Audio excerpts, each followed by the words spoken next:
अस्सलाम वालेकुम। मोहम्मद अज़ीज़ सिद्दीक अपने प्रोग्राम में आसूस के साथ हाज़िर खिदमत है। आज इस्लामाबाद हूँ और सुप्रीम कोर्ट में जस्टिस तारिक महमूद जहांगीरी साहब को जो काम करने से रोकने का फ़ैसला है वो मुअत्तल कर दिया, लेकिन लग रहा है कि ये फ़ैसला जो है बहुत जल्दी हो जाएगा। लेकिन साथ साथ ही सुप्रीम काउंसिल की कार्रवाई भी शुरू होगी। 18 अक्टूबर के लिए गालिबन इजलास बुला लिया गया। इस पर गुफ्तगू करेंगे।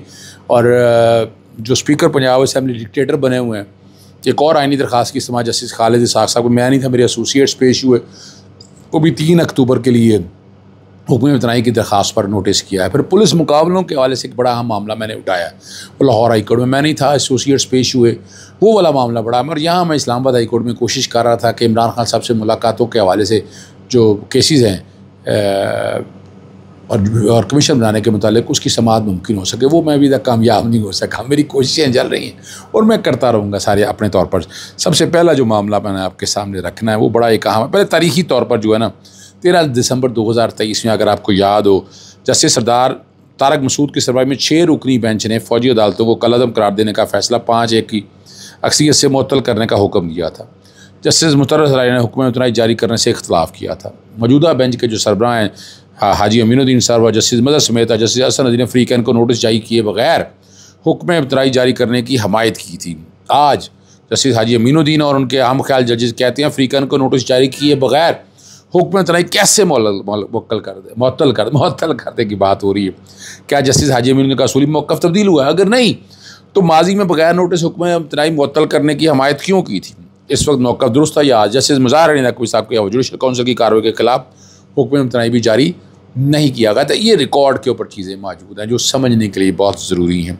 आज यहाँ पर मौजूद था, मेरी तस्वीरें आप देख रहे होंगे बैकग्राउंड पे, मुनीर मलिक के साथ और अली अहमद कुर्द के साथ। अली अहमद कुर्द साहब से भी यहाँ मुलाकात हुई। यानी यहाँ असूलों पे तो खड़े हैं, असूलों पे लड़ाई चल रही है और असूलों पे लड़ाई लड़ती रहेगी। और वहाँ जो मज़ेदार बात है वो बड़ी कमाल है। और अब क्या कहना है कि आज सुप्रीम कोर्ट में जजेस 5 जजेस मौजूद थे और जस्टिस तारक महमूद जहांगीरी को फ़िलहाल वक्ती तौर पर काम करने के हवाले से जो रोकने का ऑर्डर था वो मुअत्तल कर दिया। और अमार सोलंकी ने बड़ी एक अजीबोगरीब सी बात की, पता नहीं अपना एक बात करते हैं, ये कहाँ से लेकर आते हैं। उन्होंने कहा उनको सुप्रीम काउंसिल से निकाल दिया जाएगा। अब ये वक्त से पहले ख़बर किसने दी है, किस तरह दी है, इतना आसान काम तो नहीं है जनाब, ऐसे थोड़ा हो जाना है। अगर फ़र्ज़ करें वहाँ से होना है, शोकाज होना है, यानी मैं आपके सामने वो हक़ायक़ रख रहा हूँ कि परसेप्शन ठीक होना चाहिए, जो आप तक चीज़ें आती हैं वो सही नहीं है। यानी अगर फ़र्ज़ करें, मैं पहले मैंने कहा इस इशू पे बात कर लें, यानी अगर उन्हें अगर मुअत्तल करना है, अगर फ़र्ज़ करें अगर निकालना भी है तो उसके लिए बाकायदा एक ट्रायल होगा, ट्रायल कंक्लूड होगा, ट्रायल में एविडेंस आएगी। ऐसे ही नहीं है कि सिर्फ एक रिपोर्ट पर। और उसमें मैंने ये भी कहा था कि जो फ़ैसला डिग्री के हवाले से दिया है उसकी अपनी एक रेमेडी मौजूद है। तो सुप्रीम काउंसिल से निकालना इतना आसान काम नहीं होगा। आज सुप्रीम कोर्ट में मैंने बड़ा वाज़ेह कहा कि मैं क्या लगता है यहाँ नई जूरिस्प्रूडेंस रिवॉल्व होने वाली लगी है। सिंगल जज का फ़ैसला डीबी मुअत्तल कर दे, एक जज को काम करने से रोक दिया जाए। तो ये वो सारी बातें, मैं सारा जो मामला मैंने आज बड़ा वाज़ेह तौर पर उठाया है। और जस्टिस शाहिद बिलाल हसन ने रिमार्क्स दिए कि इस्लामाबाद हाई कोर्ट में जस्टिस जहांगीरी की दरख्वास्त पर एतराज़ लगा था और एतराज़ के बावजूद रिट पटिशन पर नंबर कैसे लग गया। जस्टिस जमाल मंदोखिल ने यह कहा फ़ैसला दे चुके हैं कि एक जज को जुडिशल वर्क से रोका नहीं जा सकता। और हैरानकुन सूरत हाल ये है कि जस्टिस तारिक महमूद जहांगीरी को काम से रोकने पर फैसला जो मुख्तसर समाअत के बाद आईनी दो सत्रों में कह रहा कुछ सुनाया गया और नोटिस जारी करने पर इत्तफाक़ किया। और अब ये मामला कल के लिए मुनीर मलिक साहब से बड़ी तफसीली मेरी बात हुई। उन्होंने बताया कि आज वो यहीं पर ही हैं। मैं शायद आज निकल आऊँ, चूँकि लाहौर हाई कोर्ट में कुछ अहम केसेस लगे हुए हैं, तो लाहौर में मैं कल मौजूद हूँगा। लेकिन यहाँ और ये आज मुनीर मलिक साहब की हिम्मत थी, ठीक है ना जी, सिर्फ खाली नोटिस करने पे इत्तफाक़ किया। इस पर बावाज़े बुलंद मुनीर मलिक साहब ने कहा माय लॉर्ड एक गैर कानूनी फ़ैसले को मुअत्तल न करके उसे कानूनी जवाज़ फराहम कर रहे हैं और ये अगर ये प्रेसिडेंट सेट हो गया कल बड़े मसाइल पैदा करेगा। ये बड़ी वजाहत के साथ मैं आपके सामने रख दूँ। और आईनी बेंच ने इस्लामाबाद हाई कोर्ट के फ़ैसले को मुअत्तल कर दिया। इसमें आप सिंध हाई कोर्ट के ऑफिस में आपको पता है दरख्वास्त पर एतराज़ लगाया था, काजी यूनिवर्सिटी की तरफ से डिग्री मनसूखी की दरख्वास्त पर एतराज़ लगा दिया। जैसे तारक महमूद जहांगीरी की बात हो रही है और यहाँ वो रेमेडी ऑलरेडी मौजूद है, कि वो डिग्री के अगेंस्ट रेमेडीज़ ऑलरेडी मौजूद है और वो उसके मुताबिक ली जाएंगी। तो इसी जुडिशल काउंसिल में मामला चलता भी है। और मैंने आपको कहा था कि वकला तहरीक के हवाले से मैं आपको इंडिकेशन दे रहा हूँ मुझे नज़र आ रहा है कि वकला तहरीक ग्राउंड के ऊपर कहीं ना कहीं ये नज़र आएगी। एक जो बड़ी ख़बर आप कह सकते हैं, लाहौर हाई कोर्ट में जस्टिस खालिद इसहाक साहब के पास शेख इम्तियाज़ MPA जो हैं उनको मुअत्तल किया हुआ था 15 सीटिंग्स के लिए। तो रूल 210 मैंने चैलेंज किया हुआ, मैं तफसीली बात आपके सामने पहले ही मैं रख चुका हूँ। उसमें से तकरीबन वो 15 सीटिंग्स का है, 8 सीटिंग होगी, भी 7 सीटिंग पड़ी हैं, यानी तकरीबन 6 महीने के लिए असम्बली से आपने निकाल दिया। ये क्या बुनियाद है? यानी 5 साल की असम्बली है, 42 अगर 40 या 45 सीटिंग हो तो उसके बाद आपको वैसे ही नाहल करार दिया जा सकता है 62 और 63 के इतलाक़ के वजह से।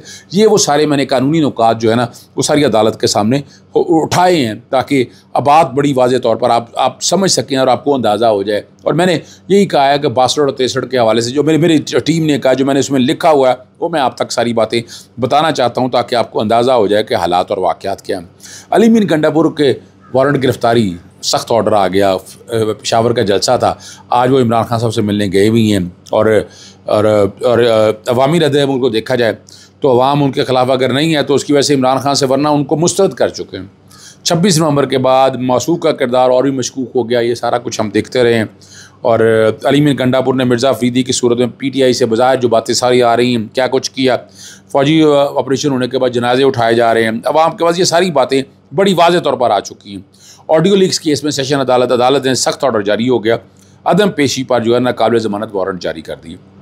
एडिशनल जज नसरुल मिनल्लाह बलोच का अली मीन गंडापुर को गिरफ़्तार करके पेश करने का हुक्म है। और यहाँ दिलचस्प सूरत हाल कही यही जाती है, अली मीन गंडापुर साहब जो है ना इमरान खान साहब से मिलने गए हैं और वहाँ जेल पहुँच भी गए और इजाज़त भी मिल गई।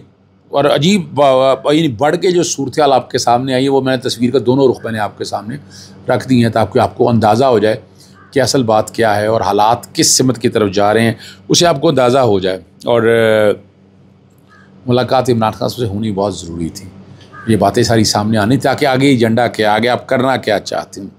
रावलपिंडी में जो है ना एक बात बड़ी वाज़े तौर पर है, जो 9 मई GHQ हमला केस, इमरान खान साहब का ट्रायल रोकने की दरख्वास्त मुस्तरद कर दी है। अदालत ने करार दिया है कि मुकदमे की कार्रवाई नहीं रोकी जा सकती। दिसंबर 2023 में रावलपिंडी की इंसदाद दहशतगर्दी अदालत ने इमरान खान समेत 143 अफराद, बहुत से लोग हैं, GHQ पर अब इल्ज़ाम आयद किया था कि इन ज़ामन में दहशतगर्दी, फ़ौजी तनसीबात पर हमला और अवाम को फसाद पर उकसाना शामिल है। 23 अफराद जिसमें जुल्फ़ी बुखारी है, शहबाज गिल भी शामिल हैं, मफरूर करार दिया था। इमरान खान को जनवरी 2023 में उस वक्त गिरफ़्तार कर लिया था, यानी गिरफ़्तारी इमरान खान साहब पहले हो चुके थे, गिरफ़्तारी ये 2 जनवरी 2024 में डाली थी। आपको पता है तोशाखाना के केस के हवाले से जब वो फैसला आया था और उसमें इमरान खान साहब की गिरफ़्तारी हो चुकी थी, हालांकि उस वक्त इमरान खान साहब पहले ही जेल में थे। लाहौर हाई कोर्ट में ये मामला चैलेंज किया था और मौका भी इख्तियार किया था GHQ हमला का, इसका जो ट्रायल है वो जब तक ज़ाती तौर पर पेशी की इजाज़त न मिल जाए। CCTV फुटेज और रिकॉर्ड की फराहमी की बातें भी की थी, गाँव के बयानात कलमबंद हो चुके हुए हैं और सिक्योरिटी वजूहात की बिना पर समात वीडियो लिंक के ज़रिए हो रही है। पाकिस्तान तहरीक इंसाफ को इमरान खान साहब की तरफ से ये एतराज़ उठाया गया था, लेकिन ये बात सारी आज है अदालत ने आज ये दरख्वास्त जो है ना वो मुस्तरद कर दी है।